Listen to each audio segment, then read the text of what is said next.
Hello everyone, कैसे हैं आप। मुझे पूरी उम्मीद है कि आप स्वस्थ होंगे, मस्त होंगे और अपने अपने कामों में व्यस्त भी होंगे। मेरा नाम है राहुल और शिक्षाशास्त्र के इस एजुकेशनल प्लेटफॉर्म पर मैं आपका स्वागत करने के लिए एक बार फिर से आ गया हूं। तो ऑलरेडी आप जानते हैं कि हम 10th केमिस्ट्री में चैप्टर नंबर 2 को डील कर रहे थे, तो उसी को आज हम आगे पढ़ने वाले हैं, उसको हम आगे बढ़ाने वाले हैं। तो यदि अब तक आपने इसके पिछले हिस्से को ना देखा हो, पिछले वीडियोस कवर ना किए हैं, तो आप सबसे पहले जाइए और उन पिछले हिस्सों को कवर कर लीजिए। लेकिन उससे पहले भी आपको एक काम करना होगा। क्या करना होगा?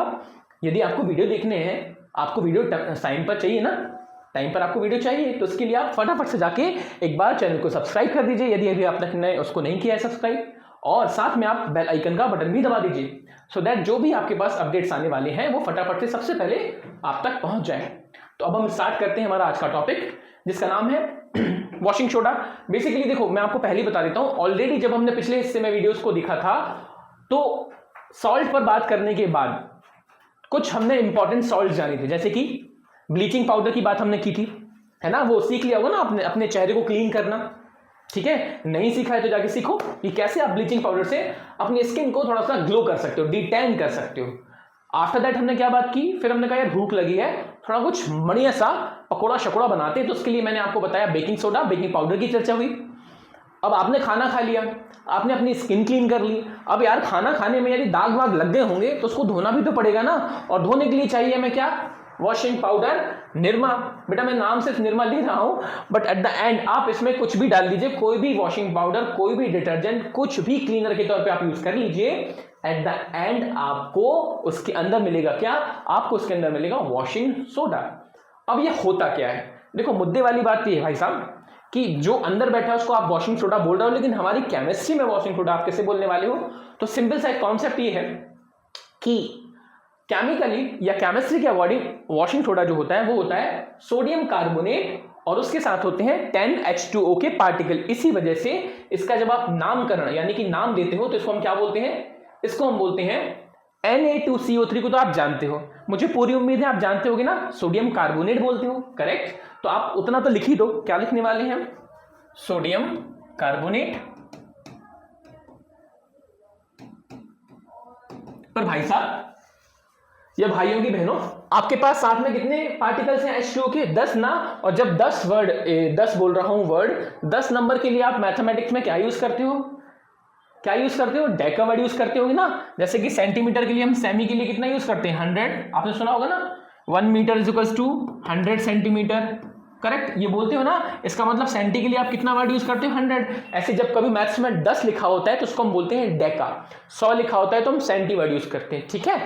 तो यदि यहां 10 लिखा है तो आप इसका क्या नाम रख देंगे? Sodium carbonate Deka hydrate. Hydrate क्यों? क्योंकि सर पीछे कितने पार्टिकल्स हैं वाटर के? 10। क्लियर? ठीक है।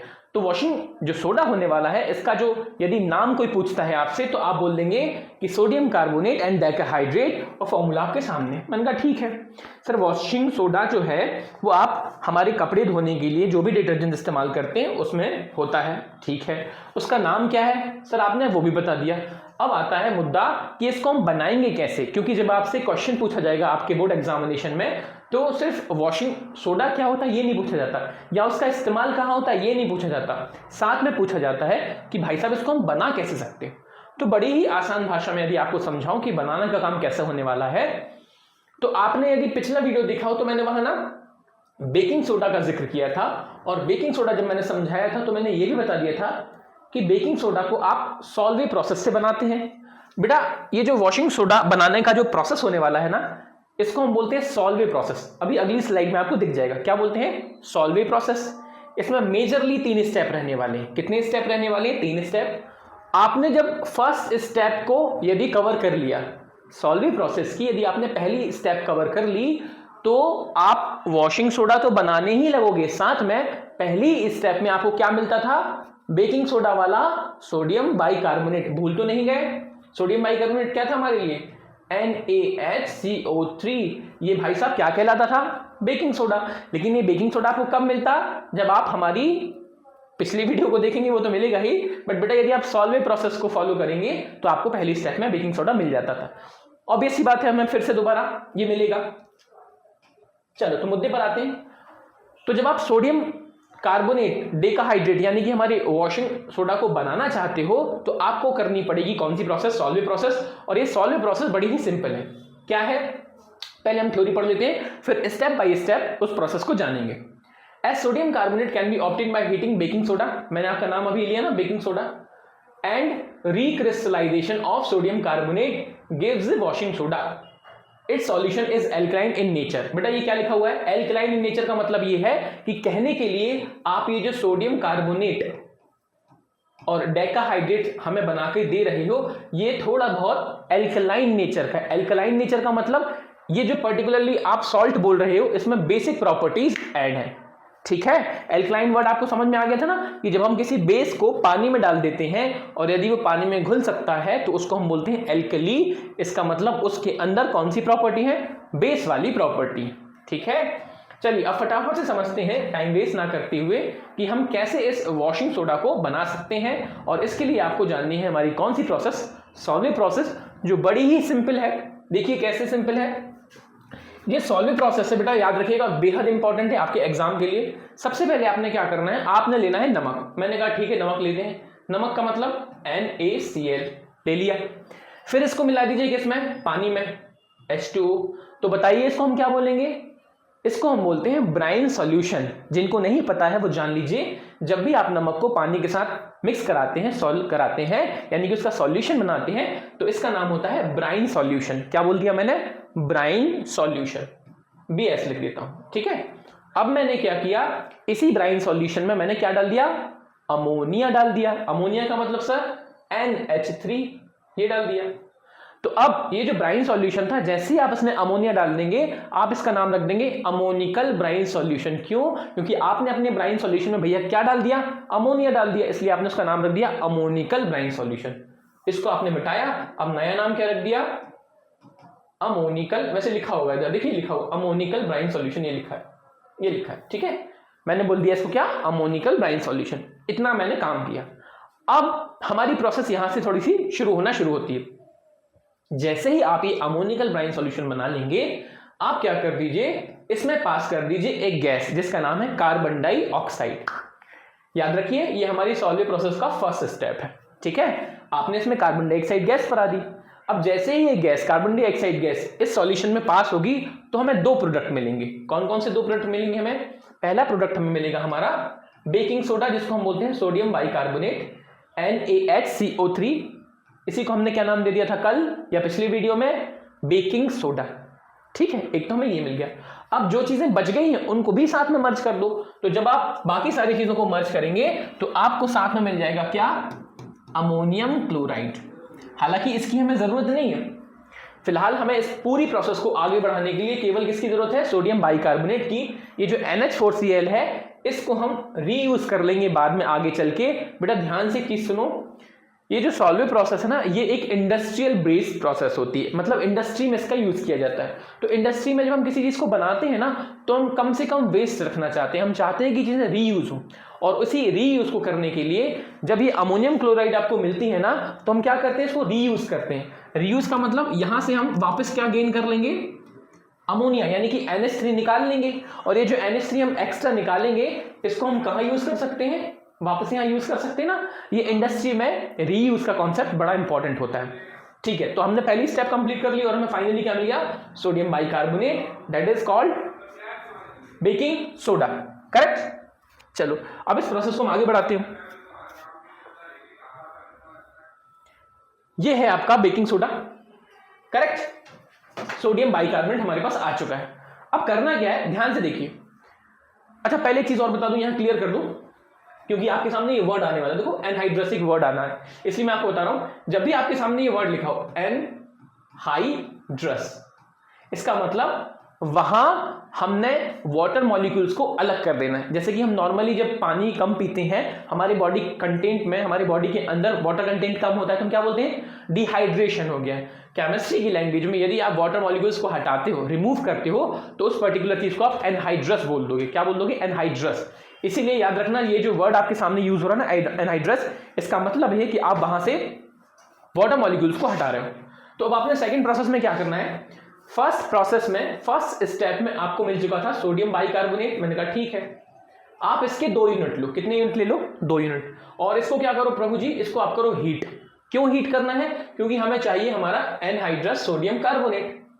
एनहाइड्रस का मतलब उसमें से वाटर को रिमूव करना है। अब आप जब वाटर को रिमूव करना चाहते हो तो आपको नहीं लगता कि चीज़ों को गर्म करने पर वाटर रिमूव हो जाता है? तो सेम इन्होंने किया, आपने उसको हीट करा दिया।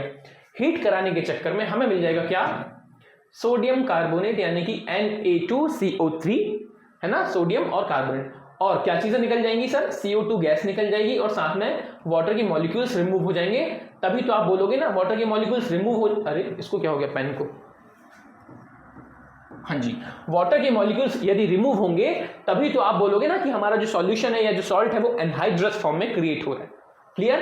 तो ये हमने प्रोसेस कर ली यहां तक। Second step complete. We have sodium carbonate in the form of anhydrous, ठीक है, सॉल्यूट। नाउ आगे बात करते हैं, क्योंकि हमारी जो प्रोसेस है अभी कंप्लीट नहीं हुई, थर्ड स्टेप भी है, क्योंकि इसको आप गलती से भी अपना वॉशिंग सोडा नहीं कह सकते भाई साहब, ये यूज के लिए लायक ही नहीं है। और यही चीज जब मैं आपको आगे पढ़ाऊंगा, देखो आपको ना थर्ड स्टेप में लिख के ही चलता हूं, कंफ्यूज नहीं करता हूं, बल्कि हमारी जो थर्ड स्टेप है वो हमसे ये कहती है कि आपने जो सेकेंड स्टेप में सोडियम कार्बोनेट बनाया है, Na2CO3 बनाया है, इसको क्या करो, इसको ऐसे यूज मत करो, इसमें मिला दो क्या, इसमें मिला दीजिए वाटर के मॉलिक्यूल्स। और जैसे ही आप वाटर के मॉलिक्यूल्स मिलाएंगे तो ये जो भाई साहब हैं ये बन जाएंगे हमारे काम की चीज, जिसका नाम था सोडियम कार्बोनेट और decahydrate, and this is our baking बोल रहा हूं, washing soda. Now the point is कि सर हमने ये वाटर मॉलिक्यूल्स क्यों मिलाए?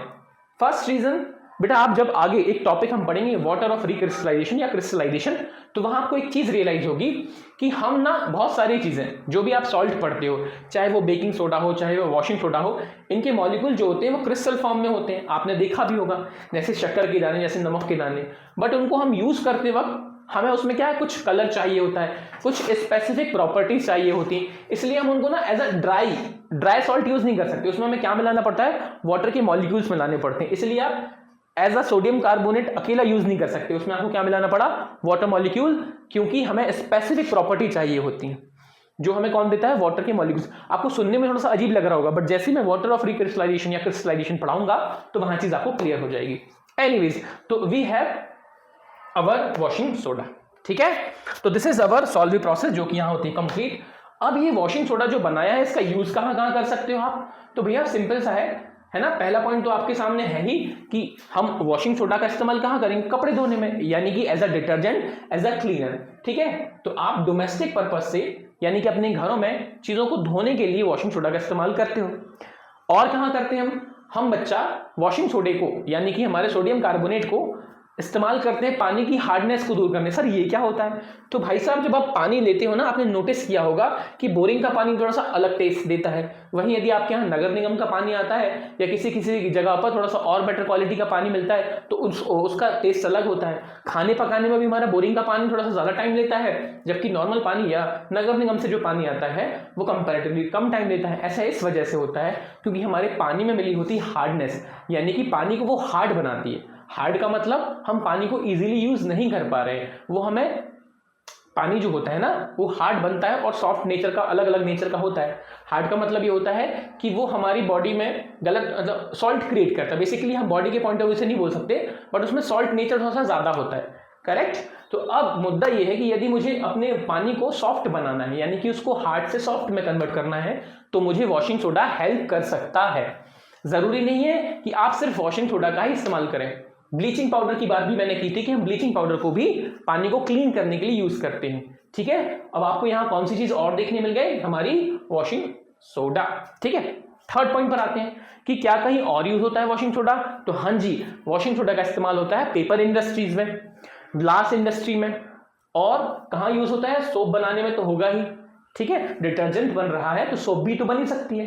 बेटा आपने एक चीज नोटिस की होगी, हम कैरम जब खेलते हैं ना तो बोरिक पाउडर का इस्तेमाल करते हैं। बोरोन का ही एक मेंबर होता है बोरिक पाउडर। ऐसे एक चीज होती है बोरेक्स। ये जो बोरेक्स होता है ये ग्लास को बनाने में बड़ा हेल्प करता है। इसीलिए जब आप वॉशिंग सोडा या सोडियम कार्बोनेट को पहले बोरॉक्स यानी कि बोरेक्स ग्रुप में कन्वर्ट करते हो, और इस बोरेक्स से आप आगे चल के ग्लास इंडस्ट्री में ग्लास बनाने में उसका यूज कर सकते हैं। सो वी कैन से कि जो आपका वॉशिंग सोडा है वो borax as well as glass बनाने में हेल्प करता है। लिखा हुआ है ना, देखो ग्लास लिखा हुआ है, और साथ में देखिए आप बोरेक्स को भी, कंपाउंड बोरेक्स बनाने में भी आपकी ये हेल्प करने वाला है। तो आई होप वॉशिंग सोडा आपको एकदम क्लियर हो गया होगा, बट बिफोर दैट हम इसको क्लियर करने वाले हैं, आपको एक चीज याद रखनी है कि 3 step process that is known as Solvay process, वो बेहद इंपॉर्टेंट है, क्योंकि उसी का इस्तेमाल करके आपको एग्जामिनेशन में नंबर मिलने वाला है। क्लियर? तो सॉल्वे प्रोसेस को फटाफट से एक बार रिवाइज करते हैं। पहला पॉइंट आपने क्या किया, पहले पॉइंट में आपने अपने आप को क्या मौका दिया, आपने उठाया क्या, पानी, उसमें मिलाया नमक, बन गया ब्राइन सॉल्यूशन। उस ब्राइन सॉल्यूशन में आपने डाल दिया क्या, अमोनिया, तो हमारा ब्राइन सॉल्यूशन अब क्या कहलाने लगा, अमोनिकल ब्राइन सॉल्यूशन। उसमें डाल दी मैंने कार्बन डाइऑक्साइड गैस। जैसे ही मैंने वो गैस डाली तो मुझे मिला क्या, सोडियम बाइकार्बोनेट, यानी कि Na2HCO3, इसको मैंने बोल दिया बेकिंग सोडा। और बाकी सारी चीजें जिसका नाम था NH4Cl, उसको मैंने भगा दिया, मैंने कहा जाओ। फिर सेकेंड प्रोसेस में मैंने जो बेकिंग सोडा बनाया, सोडियम बाइकार्बोनेट, उसको पकड़ा और उसको हीट कराया। क्यों हीट कराया, क्योंकि मुझे वहां से क्या निकालना था, वाटर के मॉलिक्यूल्स। जैसे मैंने उसको हटाया, वाटर मॉलिक्यूल्स को निकाल दिया, हीट करने पर वहां मुझे मिला सोडियम कार्बोनेट। अब सोडियम कार्बोनेट मेरे लिए वॉशिंग सोडा नहीं था। क्यों? क्योंकि सोडियम कार्बोनेट में जब तक हमारे 10 वाटर मॉलिक्यूल्स नहीं ऐड होंगे, वो सिर्फ एक नॉर्मल पाउडर की तरह है, उसको आप वॉशिंग सोडा नहीं बोलने वाले। तो थर्ड स्टेप में आपने सोडियम कार्बोनेट उठाया और उसमें 10 वाटर मॉलिक्यूल्स डाल दिए, सो दैट हम अपने उस पाउडर को एज अ वॉशिंग सोडा इस्तेमाल कर पाए। अब ये पानी क्यों जुड़ा, ये आपको अगले टॉपिक में पता चल जाएगा। ठीक है, चलिए आगे बात करते हैं हम अगले टॉपिक पर, जिसका नाम है पीओपी, यानी कि प्लास्टर ऑफ पेरिस। अब ये क्या होता है भैया, आपने अपने आसपास गणेश जी की मूर्तियां देखी होंगी, मिट्टी से भी बनती है, और एक व्हाइट कलर का आपने मटेरियल देखा होगा जिसको हम पीओपी यानी कि प्लास्टर ऑफ पेरिस कहते हैं।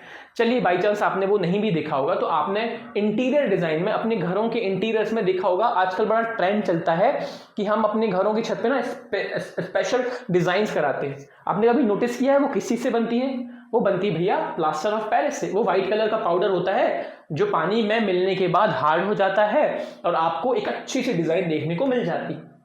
अच्छा, यहां नहीं तो आपने एक जगह और देखा होगा, बहुत सारे आजकल आपने YouTube वीडियोस देखे होंगे, तो वो क्या करते हैं, वो अपने हाथ, अपने पैर, बच्चों के लाइक हाथ पैर को आपने नोटिस किया होगा, वो कास्ट कर लेते हैं। कास्ट का मतलब एक सांचा बनाया और उस सांचे में आपने वो पीओपी यानी कि प्लास्टर ऑफ पेरिस डाल दिया, तो जैसा तुम्हारा हाथ है बिल्कुल ऐसे ही एक मूर्ति की तरह तुम्हारा एक हाथ बनकर आ जाएगा। करेक्ट?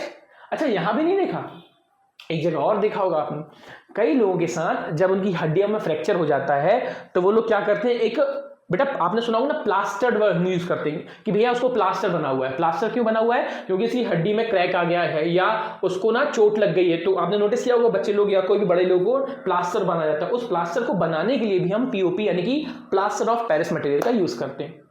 देखा है, अब तो देखा होगा ना। चलिए, अब मुद्दा ये है कि ये प्लास्टर ऑफ पेरिस आप जो नाम बोल रहे हो ये तो हो गया कॉमन नेम। केमिकल और केमिस्ट्री के हिसाब से इसका नेम क्या होता है? तो केमिस्ट्री के हिसाब से नेम इसका क्या है? Calcium sulphate hemihydrate. क्या बोला मैंने? Calcium sulphate hemihydrate. बेटा यहां देखो हेमी वर्ड लिखा है और हेमी का मतलब हाफ। ठीक है, तो यदि मैं इसका नेम लिखूं तो इसका नेम कुछ इस तरीके से लिखा जाएगा, कैल्शियम सल्फेट और हेमीहाइड्रेट का मतलब H2O के कितने पार्टिकल्स लेने हैं आपको? हाफ पार्टिकल लेना है, हाफ हेमीहाइड्रेट। ठीक है, this is known as POP यानी कि प्लास्टर ऑफ पेरिस। ये देखो इमेज में क्या लिखा हुआ है, इमेज में जो बनी हुई है ना ये इमेज, ये किसी के चेहरे को कास्ट करके यहां बना दिया है। ऐसे समझ लो किसी ने अपने ऊपर पीओपी डाल के उसको निकाल के यहां रख दिया है। ठीक है, चलो अब ये मिलता कहां से है? तो आपको ना इसको निकालने के लिए यानी कि पीओपी को बनाने के लिए आपको मिलना पड़ेगा जिप्सम से। अब जिप्सम क्या होता है? जिप्सम होता है कैल्शियम सल्फेट और ये होता है 2H2 यानी कि डाइहाइड्रेट। क्योंकि हमारे पास H2O के कितने पार्टिकल्स हैं? 2 हैं, इसलिए आप इसको क्या बोल देंगे? डाइहाइड्रेट। Calcium sulphate dihydrate. यदि मेरे पास ये है तो इसको मैं क्या बोल दूंगा? इसको हम बोलते हैं भाई साहब जिप्सम। क्या बोलते हैं? जिप्सम। अब मैंने क्या किया, इसमें से मुझे क्या निकालना है? इसमें से मुझे निकालना है क्या बेटा? यदि मुझे इसको 2 को हाफ बनाना है, यानी कि पहले मेरे पास कितना नंबर था? 2 था, और मुझे इसमें से हाफ चीजें चाहिए है। बेसिकली मैं क्या करना चाहता हूं, मैं इस वाटर मॉलिक्यूल्स को 2 का कितना बनाना चाहता हूँ, हाफ, यानी कि मैं चीज़ें कम करना चाहता हूँ। और यदि मुझे वाटर मॉलिक्यूल्स को हटाना है तो आपको नहीं लगता मुझे हीट करना पड़ेगा? बिल्कुल सही पकड़े आप इसको क्या कर दीजिए, हीट कर दीजिए। किस टेम्परेचर पर करना है? तो आप करेंगे 100 डिग्री सेल्सियस, या फिर यदि मैं इसको केल्विन में बोलूँ तो ये होता है 373 केल्विन। क्यों? क्योंकि आपको पता होना चाहिए कि यदि हम 1 डिग्री से 0 डिग्री सेल्सियस में यदि हम 273 जोड़ देते हैं तो वो किस में कन्वर्ट होता है, केल्विन में। करेक्ट, ये केल्विन का और डिग्री सेल्सियस का रिलेशन है। ये फिजिक्स में आप पढ़ते हो हालांकि। एनीवेज, आपने इसको हीट किया। अब जैसे ही आपने इसको हीट किया तो ये जो वाटर मॉलिक्यूल्स आपको 2 दिख रहे हैं ये निकल के हो जाएंगे आधे, यानी कि अब ये सिचुएशन हो जाएगी कुछ ऐसी, हाफ H2O। दैट मीन्स आपका बन गया plaster of Paris. That's it. अच्छा, लेकिन यदि कोई आपसे ये पूछे कि ये जो प्लास्टर ऑफ पेरिस है ये जनरली आपने किस फॉर्म में देखा? सर पाउडर फॉर्म में देखा है ना? जैसे कि व्हाइट सीमेंट वगैरह, आपने व्हाइट सीमेंट का नाम भी सुना होगा, है ना? आपके घरों में पुट्टी होती है, उस समय भी ये पीओपी का बड़ा काम आता है। तो आपने क्या करते हो, उसको पाउडर फॉर्म में देखते हो, लेकिन जब हम उसको यूज करते हैं तो वो क्या हो जाता है, एकदम सॉलिड हो जाता है, रॉक सॉलिड हो जाता है। कैसे हो जाता है? क्योंकि यही जो प्रोसेस हो रही है ये रिवर्स हो जाती है। कैसे रिवर्स हो जाती है? देखो ध्यान से, मैं इसको ना उल्टा बना के दिखाता हूं आपको। आपने क्या लिया, इस बार आपने ले लिया पीओपी। अब इसमें क्या करना है, नॉर्मली जब भी आप अपने आसपास किसी पीओपी के यूज को देखोगे तो वो लोग क्या करते हैं, पाउडर लेते हैं। आप भी करके देख सकते हो अपने घरों में, पाउडर लेके आओ और उसमें मिला दो पानी, उसका पेस्ट बनाते हैं। पेस्ट बनाने का मतलब, पानी मिलाने का मतलब, आपने इसमें कितना वाटर मॉलिक्यूल डाल दिया भैया, 3/2 H2, मतलब जितने की कमी थी, जितना हमने पहले निकाला था उतना ही अब हमने ऐड कर दिया। तो ये वापस किस में कन्वर्ट हो जाता है, ये वापस कन्वर्ट हो जाता है हमारे ओरिजिनल जिप्सम वाले फॉर्म में। और ये होता है बच्चों बहुत ही हार्ड। इसी वजह से जब आप कोई मूर्ति या कोई कास्टिंग क्रिएट करते हो तो वो सूखने के बाद एकदम हार्ड रॉक तरीके से हमें मिलती है। और यही तुम्हारा पर्पस था। आप छत बनाना, फॉल सीलिंग बनाना चाहते हो, कोई मूर्ति बनाना चाहते हो, उसको क्या चाहते हो कि वो इजीली टूट जाए? नहीं ना, हार्ड चाहते हो। इसी वजह से ये सारा सिस्टम बनाया जाता है। Clear? So this is POP for you, यानी कि प्लास्टर ऑफ पेरिस। अब इसका यूज कहाँ होता है? तो भैया इसका यूज सबसे पहले तो आपने देखा है, ब्रोकन बोन्स, हड्डी वगैरह टूट जाती हैं तो इस तरीके से प्लास्टर बांधा जाता है, ये तो आपने सुना ही होगा। और कहाँ यूज करते हैं? वॉल्स और सीलिंग बनाने में, है ना? हमारी जो दीवारें होती हैं उसको हम पुट्टी करने में भी कभी कभी यूज करते हैं। पुट्टी के लिए भी, कोटिंग के लिए भी आपने पुट्टी का नाम सुना होगा। साथ में आप सीलिंग, फॉल सीलिंग बनाते हैं, है ना? बढ़िया सा डिजाइन देते हैं, उसमें भी यूज करते हैं। आर्किटेक्चरल डिजाइन, कोई भी नई डिजाइन हम बनाते हैं, कभी कभी वो सीमेंट से बनाना पॉसिबल नहीं होता तो हम वहां पीओपी को यूज करते हैं, सो दैट हमारा वो डिजाइन है वो बहुत ही खुलकर निखर कर आता है ना? मोल्डिंग्स वगैरह में जिसकी मैंने चर्चा की, सेट डिजाइन, सेट डिजाइन आपने देखा होगा तारक मेहता का उल्टा चश्मा या कोई भी मूवीज आप देखते हो, बेटा जो हम देखते हैं वो एग्जैक्टली वहां जाके कई बार शूट नहीं होता। इतना तो खैर आप सभी समझते हैं, इतने बड़े हो चुके हैं। बल्कि क्या करते हैं, वो उसी चीज को वो क्रिएट कर लेते हैं। मान लीजिए आपको ताजमहल में शूट करना है, अब वो ताजमहल जो है वो आप उठा के तो नहीं ले सकते आगरा, या सारे के सारे लोग आगरा भी नहीं जा सकते, तो वो लोग क्या करते हैं, ताजमहल जैसा एक सेट बना लेते हैं। अब जब वो सेट बनाना चाहते हैं, यानी कि बिल्कुल वैसा ही डिजाइन क्रिएट करना चाहते हैं, तो वहां हमारी सेट डिजाइनिंग में प्लास्टर ऑफ पेरिस हेल्प करती है। Clear? So this is POP for you. यहां हमारा खत्म होता है plaster of Paris. And now हम इस पूरे चैप्टर के आखिरी टॉपिक पर आ चुके हैं, जिसका नाम है वाटर ऑफ क्रिस्टलाइजेशन। ये क्या होता है भाई साहब? देखो पहले तो मैं आपको एक चीज बता दूं साफ साफ, क्रिस्टल क्या होता है, इस चीज को क्लियर करते हैं सबसे पहले कि ये जो क्रिस्टल वर्ड लिखा है ये क्या है, क्रिस्टल। क्रिस्टलाइजेशन नहीं, क्रिस्टल। तो जब आप किसी नमक के दाने को उठाते हो तो नमक का दाना आपको कैसा दिखता है, शक्कर का दाना कैसा दिखता है, कुछ ऐसा दिखता है ना, हाँ या ना? सेम आप किसी भी वॉशिंग पाउडर से या बेकिंग पाउडर से दाना निकालेंगे तो वो भी बेटा हो सकता है वो छोटा हो, आपको नजर ना आ रहा हो, पर वो क्रिस्टल फॉर्म में ही होता है। पॉइंट क्या है कि इसको हम बोलते हैं क्रिस्टल। मैंने कहा ठीक है।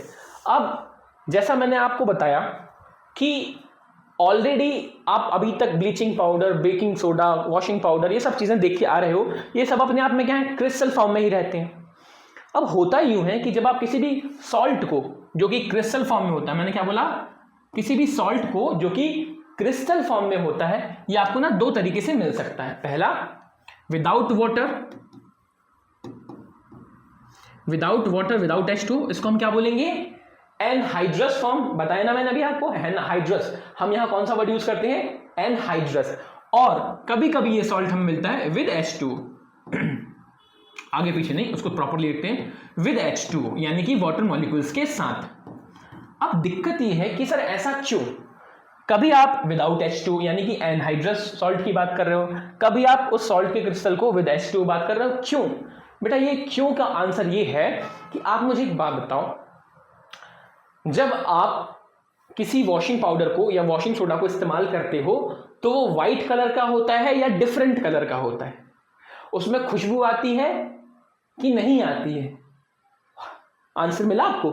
आप समझ गए होंगे। सर हम मान लीजिए सर्फ एक्सेल यूज कर रहे हो तो उसमें तो बहुत सारे कलर्स मिलते हैं, करेक्ट। उसमें सर खुशबू भी आती है, करेक्ट। अब दिक्कत यही है, दिक्कत दरअसल ये है कि जब हम किसी भी नॉर्मल सॉल्ट को लेते हैं, फॉर एग्जाम्पल मैंने किसको ले लिया? वॉशिंग सोडा को ही ले लिया, तो क्या था हमारा Na2CO3।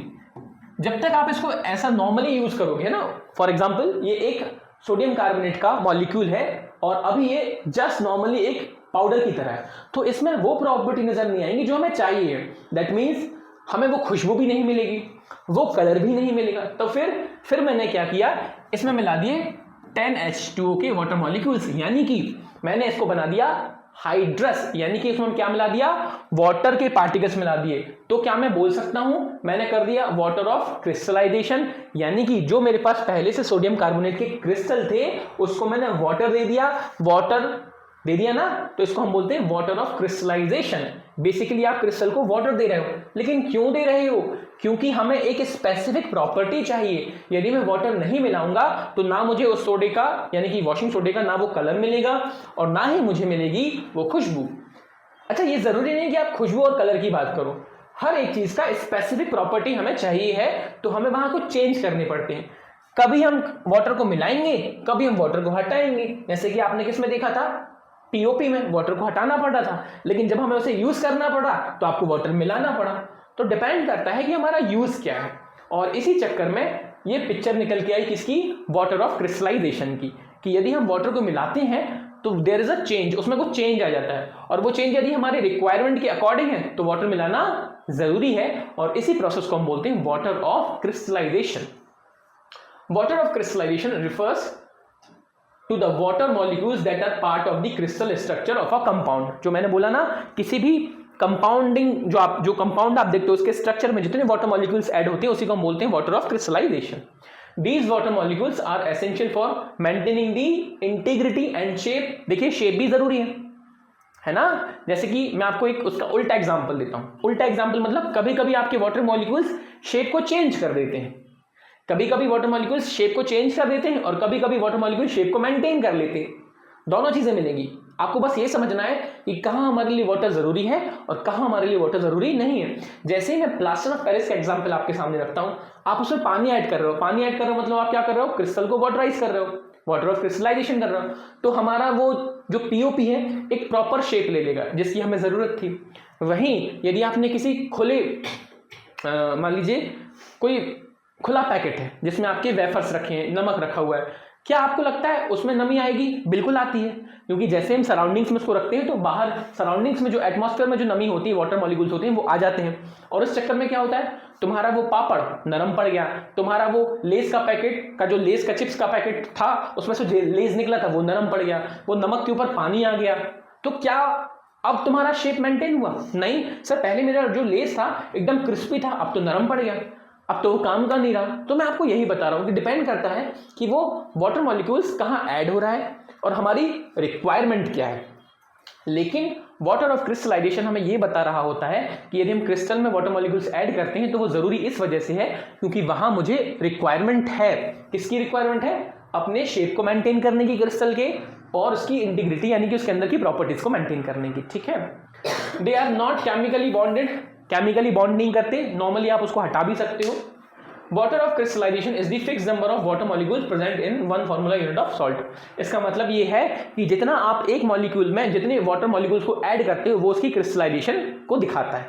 जैसे कि अभी आपने सोडियम कार्बोनेट में कितने जोड़े थे? 10, तो वो उसके क्रिस्टलाइजेशन को दिखा रहा। क्लियर? एग्जाम्पल के लिए हम बात करते हैं, देखो जैसे कि आपने कॉपर सल्फेट की बात की, ठीक है, कॉपर सल्फेट। अब नॉर्मली जो कॉपर सल्फेट होता है वो क्या होता है? व्हाइट कलर का होता है। ये है आपका कॉपर का सल्फेट वाला मॉलिक्यूल। अब इसका नॉर्मली कलर क्या होता है? White colour. लेकिन जैसे ही इसका कलर क्या होता है प्रभु जी? व्हाइट होता है। लेकिन जैसे ही मैं इसमें वाटर मॉलिक्यूल्स को ऐड कर देता हूं, और कितने ऐड कर देता हूं? 5, तो इसको हम क्या बोलेंगे? कॉपर सल्फेट का आपने क्या कर दिया, वाटर क्रिस्टलाइजेशन, और कितने मॉलिक्यूल्स के साथ किया, 5, तो इसको हम बोलेंगे कॉपर सल्फेट पेंटाहाइड्रेट। पेंटा मतलब 5 होता है, ठीक है। तो अब इसका कलर क्या हो गया, ग्रीन हो गया। अब डिपेंड करता है ना कि मुझे ये चाहिए कि ये चाहिए। यदि मुझे ये चाहिए तो मुझे वाटर मॉलिक्यूल्स ऐड करने होंगे। This is known as water of crystallization. Second example देखो, जिप्सम। जिप्सम की हम बात ही कर रहे थे, अभी हम पढ़ के ही आए। जिप्सम मतलब वही जिससे हम पीओपी बनाते हैं। अब इसमें क्या करते हो आप, यदि मुझे इसमें से पीओपी बनाना है तो वाटर मॉलिक्यूल्स हटा दूंगा, लेकिन यदि मुझे वापस जिप्सम चाहिए तो वाटर मॉलिक्यूल्स ऐड करने होते हैं। ऐसे ही आपने एक और एग्जांपल सुना होगा, या नहीं सुना है तो जान लो बच्चा। कहाँ गया पेन, ये है, अरे हटाओ इसको। Fe2O3, ठीक है, ये आयरन का ऑक्साइड होता है, ठीक है। हालांकि इसको हम रस्टिंग में भी पढ़ते हैं नॉर्मली। आपके पास आसपास आपने नोटिस किया होगा, हालांकि फेरस का सल्फेट भी होता है, ये तो मैंने आपको अलग बताया है बेटा। एक आयरन का सल्फेट वाला हिस्सा भी होता है, ठीक है, Fe2SO4, ये भी होता है। इसका भी कलर क्या होता है, नॉर्मल वाइट होता है। लेकिन जैसे ही मैं इसमें वाटर मॉलिक्यूल्स ऐड करता हूं, फॉर एग्जांपल मैंने 7 ऐड कर दिए वाटर मॉलिक्यूल्स, तो वाटर मॉलिक्यूल्स ऐड करने पे ये भी अपना कलर को चेंज कर लेता है, ठीक है। ये भी अपने कलर को क्या करेगा, चेंज कर लेगा। आप इन एग्जाम्पल से एक बात समझ गए होंगे कि whatever the requirement we have, हमारी जो रिक्वायरमेंट होती है उसके अकॉर्डिंग हम उसमें चीज़ों को ऐड ऑन करते हैं। लेकिन जितना हम वाटर मॉलिक्यूल्स को ऐड करेंगे वही चीज़ हमारे लिए कहलाएगी water of crystallisation. So I hope ये बातें आपको समझ में आ गई होंगी बेटा। आप इसका एग्जाम्पल भी ले सकते हैं, और जो मैंने अभी बताया ना आयरन सल्फेट, उसका एग्जाम्पल भी ले सकते हैं। वहां आयरन सल्फेट में क्या होता है, हम 7 मॉलिक्यूल्स को जोड़ सकते हैं। Fe2SO4, इसमें हम कितने जोड़ते हैं, यदि हम जोड़ना चाहें तो 7H2O को जोड़ लेते हैं, ठीक है। तो इसका कलर चेंज हो जाता है, ओके, हल्का सा कलर बदल जाता है, बिकॉज हमने वहां क्या ऐड कर दी, वाटर मॉलिक्यूल्स ऐड कर दी, ठीक है। तो आई होप जितना आपको पढ़ाया गया है आपको समझने में दिक्कत हुई होगी, नहीं हुई होगी, नहीं हुई होगी बेटा। किसी भी लेवल पे यदि आपको लगता है कि आपको कुछ डाउट है तो आप मुझे बेहद अच्छे तरीके से, गलत तरीके से तो नहीं, ऑब्वियस सी बात है, आप बता सकते हैं। हम आपके डाउट को सॉल्व करने का पूरा प्रयास करने वाले हैं। एट द सेम टाइम मैं कहूँगा जितना आपने पढ़ा है बच्चा उसको एक बार रिवाइज कर लीजिएगा, बिकॉज जितना आप रिवाइज करोगे उतनी आपकी चीज़ें बेटर होती हैं, ठीक है। तो thank you for today, keep watching and keep continue with Shiksha's education. Thank you.